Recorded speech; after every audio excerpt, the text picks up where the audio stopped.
Saluton, me estas Gizem Çetin. Jen mia rakonto Matensuno Skarabo. Alla tero, venis tia malbona epoko.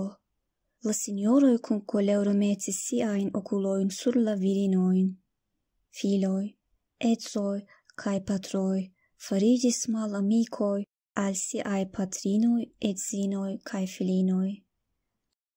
Kvin jarcentojn post la araboj, kiuj entombigis siajn novnaskitajn filinojn kaj adoris Allat, viro nomitaj Yusuf Balasaguni tumultis kontraŭ la dio, kiu kreis la malafablan sekson. Estus pli bone, se ĉi tiuj knabinoj ne estus naskita kaj se ili estus naskita, pli bone estas ke ili ne vivus. Kutat kubilik. 4501 verso. Li diris, sub la tero devas esti ŝia loko, ŝia hejmo devas esti najbaro de la tombo. Kutat kubilik, 4502 verso. Kiam restis neniu loko en la tomboj, domoj fariĝis la lokoj de aĉaĵo. De nun ĉiu domo estos tombo. La curtenoi estos firme fermitai, virinoi estos enterigitai en la domoi, kai batatai se ili couragios rigarde exteren. Kion farus la malvarmezzo de la nescio, se la scio, la torcio, kiu gvidas la homaron, forturnus sian varman visaĝon de virinoi? Ŝia nomo estis forgesita. Kaj dum jarcentoj kriis la virino. Rigardu ĉi tiujn domojn nun, rigardu ĉi tiujn tabulojn kaj ŝtonojn. Rigardu la kadavrojn de virinoj, kiuj mortis pro manko de amo, kaj legu la verson. Kiom da viroj kun brile helaj sanaj vizaĝoj, la viroj kun ruĝaj vangoj fariĝis polvo pro virinoj. Kutat kubilik. 4524 verso. Nun, metu la virojn, kiuj suferis de virinoj sur unu flankon de la pesilo. Metu la virinojn, kiuj suferis de viroj sur la alian flankon de la pesilo kaj diru la veron. Kiu pesilpato leviĝas? Kaj kiu falas? Tion neniun faras sen saĝo. Do oni demandu al la virino. Kia estis via peko, kie vi estis enterigita viva? La nobla Korano, at-Takwir, ĉapitro 81:9. Kaj kiam estos demandite pri la knabino vive enterigita, pro kio krimo ŝi estis mortigita? La respondo verŝajne ne eliĝos el la lango, sed gutetos el la okulo. Se tiu respondo falas sur la roko, la roko fluos estante lafo. Dilbara estis nek la mastrino de sia signoro en la steboj, nek la sultanino de sia domo en la ebenaĵoj. Ŝi estis la plej aĝa kaj nur filino de malproksima ĉaleto. Estis 6 aliaj infanoj en la domo, 6 el knaboj, 6 el kuraĝuloj, 6 el feraj glavoj. Dilbara estis postrestaĵo en la okuloj de ŝia patro. Ŝi ne estis forpelita el la domo por ke ŝi bolas kaldronon kaj purigas la domon, sed ŝia ekzisto estis rigardita kiel eraro. Pritiginte la plumlitojn de siaj fratoj, ŝi kutimis dormi en la garbejo kaj nutris sin per la restaĵoj de la manĝotabloj, kiujn ŝi mane preparis. Kontraŭe, ŝi devis labori la tutan tempon sen ripozi. Se ŝia patro vidos ŝin apagante sur la muro, ripoze, "Vi, Skarabo, eklaboru, nun?" li kutimis diri, kaj se ili ne tuj agos, li etos sian uon. La tuta dialogo inter Dilbara kaj ia patro konsistis el tiu frazo. Knaboj, aliflanke, kutime ignoris siajn fratinojn. Kelkai tagoi kutims pasis diri ion ain, sed foje. Kiam Dilbara prizorgis la ĉevalojn, ili kutimis veni al la garbejo kaj demandi pri la ĉevaloj. Ili kutimis agadi sufiĉe milde. Vidinte signon de bonkoreco, la koro de la kompetinda knabino timis ekbati. Ŝia buŝo malfermiĝis dum kelka tempo post la foriro de ŝiaj fratoj, kaj ŝiaj pupiloj kutimis kreski kvazaŭ ŝi estus vidinta fastelon en pene nigra nokto. Ŝi memoras sian patrinon kiel mondfendo, la patrinon kiu mortis dum naskado de sia plej juna frato. Same kiel mondfendo portanta la pulvaglon kaj verŝanta, la patrino reflektis la mankon de amo, kiun ŝi revivis al sia filino. Ŝi instruis ŝin mastrumadon, kreante kaj batante ŝin. Ankaŭ la vivo de la patrino estis kiel malluma nokto. Ŝia hato, kiu tage post tago paliĝis pro nevitado de la suno, neniam mankis kontuzo. Ŝi estis strikte malpermesita forlasi la domon. Ŝi eĉ ne povis iri al la garbejo. Se ŝi alproksimiĝus al la fenestro kaj dume la patro estus hejme, ŝi estus submetita al perforto pro akuzo de rigardado de strangaj viroj. Tamen, ĉar la domo estis en la mezo de nenie, nur 3 aŭ 5 rajdantoj ĉiutage pasos aŭ ne. Dilbara kreskis en tia domo, kaj ŝi supozis ke la mondo estas nur tia loko. Iun tagon Abhai, la plej juna filo de la domo, vundiĝis per falo de sia ĉevalo. Do li ne povis aliĝi al sia patro kaj al siaj fratoj en la sekvanta mateno, kiuj devis iri en la urbon por labori kaj resti tie 3 tagojn. Ekvidinte ilin, Dilbara profunde enspiris kun ĝojo. La ĝojo havis sufiĉe da ripozo. Unuafoje post monatoj kaj sidiĝis sur la seĝo antaŭ la ligna ĉaleto. Ŝi fermis la okuloj kaj revis pri alia vivo. Kiam ŝi jukis sur la piedoj, ŝi malfermis la okulojn. Ŝi tremis. Nigra, granda skarabo vagis inter ŝiaj piedfingroj. Kvankam ŝi komence timis, ŝi ne povis vundi ĝin kaj prenis ĝin en la manojn. Ŝi aŭdis la spiron de sia frato dum ŝi distrite rigardis la cimon. Ŝi rigardis malantaŭen surprizite. Abhai apogis sin al la pordo, ridetante kaj rigardante sian fratinon. Ĉu vi scias, li diris, ne vane mia patro komparas vin kun ĉi tiu cimo. Dilbara malgaje turnis la kapon. Tamen Abhai havis neniun insultan intencon. Li eniris flamante, kliniĝis kaj prenis la cimon. Nun rigardu ĝin. Li iomete levis la dikan nigran ŝelon sur la dorso de la cimo. Duontre videblaj, flavaj, delikataj flugiloj aperis. Ŝi ĉiam laboras, diris la knabo. Ŝi ĉiam estas sur la tero, okupata ruliĝanta fekaĵo. Do li mortas sen rimarki siajn flugilojn. La fratino rigardis en la okulojn de sia frato. Vi estas kiel trankvila domfeino. Vi servas nin kaj retiriĝas en vian ŝelon, ĉar ili ne permesas alie. Ni loĝas en la sama domo, sed mi ne konas vin.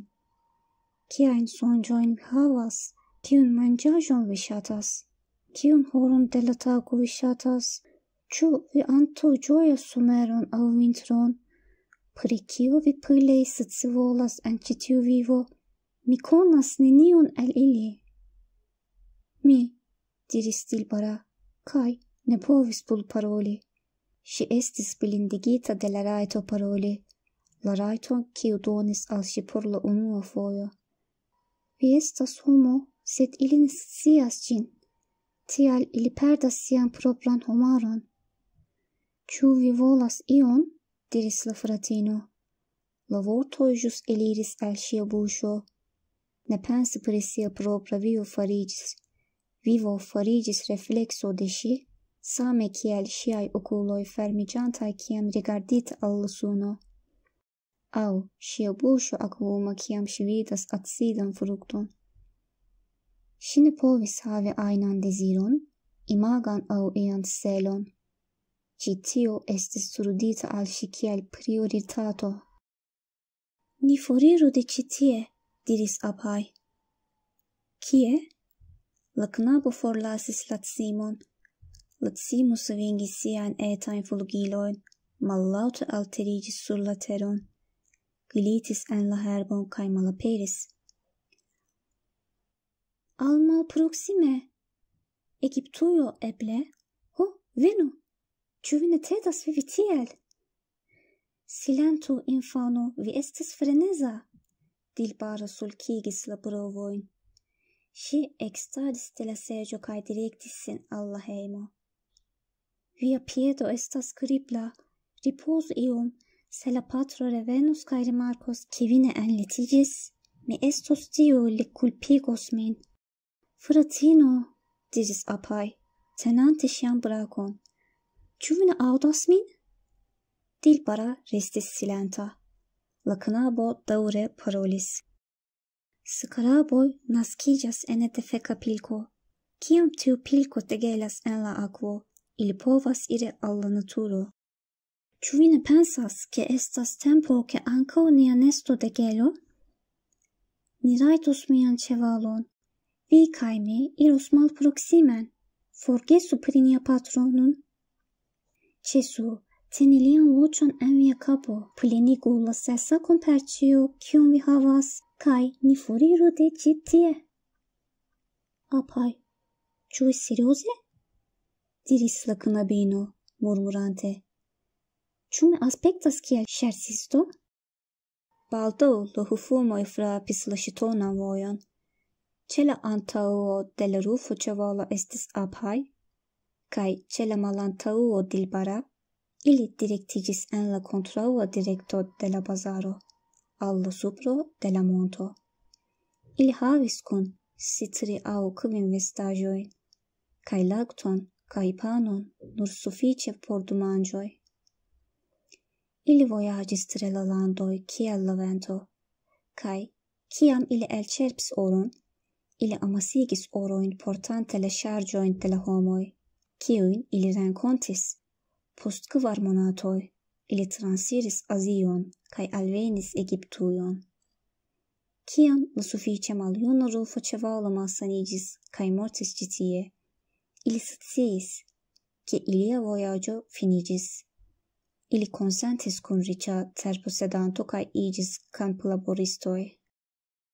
En la fruaj tagoj Apai demandis Dilbara. Ĉu vi pensas, ke ne estas Josef kaj Benjamin?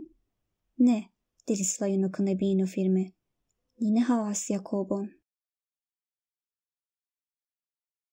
Kiam la patro kaj liaj filoj revenis al sia hejmo sur la montoflanko, ili renkontis timigan silenton.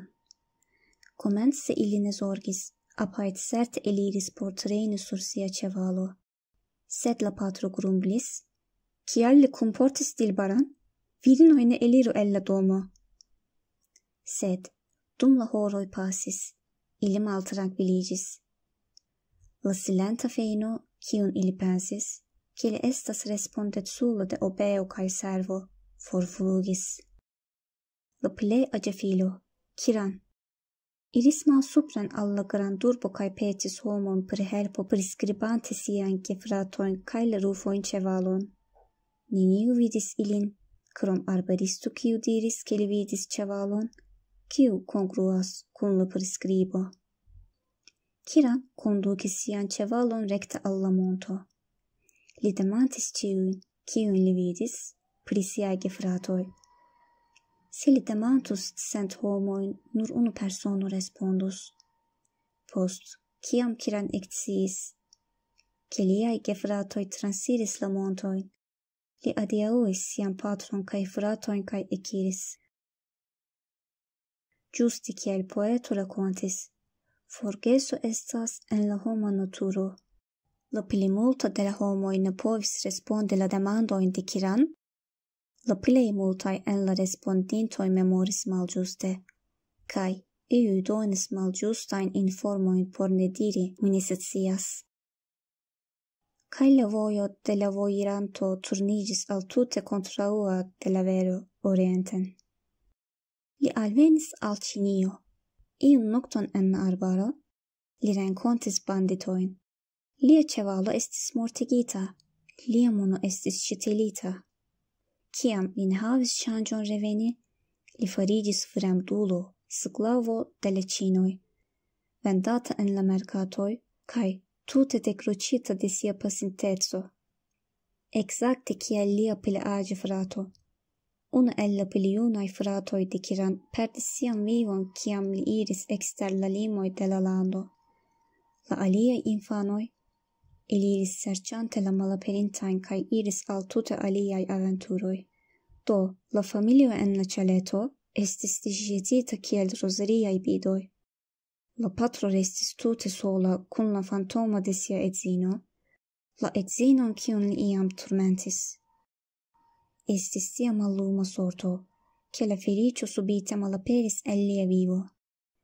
Ne estis mirinde, ke la aferoj tiel okazis. Viro kaj virino estis du duonoj de la homaro, kaj la fakto ke se unu duono estos malamika al la alia, la integreco frakasas, ĉar Dio kreis viron kaj virinon el ununura esenco. Kaj koncerne Dilbara kaj Apaj. Ili laboris fidele dum multaj jaroj. La posedanto de la kampo edzigis sian filinon al Apaj kaj sian filon al Dilbara. Li lasis iom da oro kun la kampo kiel sia heredaĵo. Inter tiuj oroj estis juveloj forlasitaj de la prapatroj de la kamposedanto. Iuj el ĉi tiuj juvelaĵoj havis milojn da jaroj da historio. Burakringo inter la juvelaĵoj kiuj kredis kiel transdonite de la tempo de Reo, Seto, Oziriso kaj aliaj egiptaj dioj lasis Dilbara en respekto. Estis skarabo en la mezo, bluaj kaj verdaj flugiloj ĉe la randoj ruĝa cirklo. La suno. Skarabo estis la kapo de Ĥepri, la matena vido de la suna dio Reo. Ĝi ankaŭ estis simbolo de senmorteco, la vivo post morto. Amuletoj kaj juvelaĵoj, kiuj portis la formon de ĉi tiu insekto, kredite alportis bonŝancon. Dilbara estis la matensuno, la skarabo. Ŝi estis hela, ŝi estis la bonŝanco de sia familio. Tio estis la fino de la malluma sorto, kiam virino amis sin. Kiam filoj, edzoj kaj patroj amas siajn patrinojn, edzinojn kaj filinojn. Skaraboj purigus la ĝardenon kaj la mateno suno brilus sur la tero. La rakonto finiĝis. Mi atendas viajn komentojn. Adiaŭ!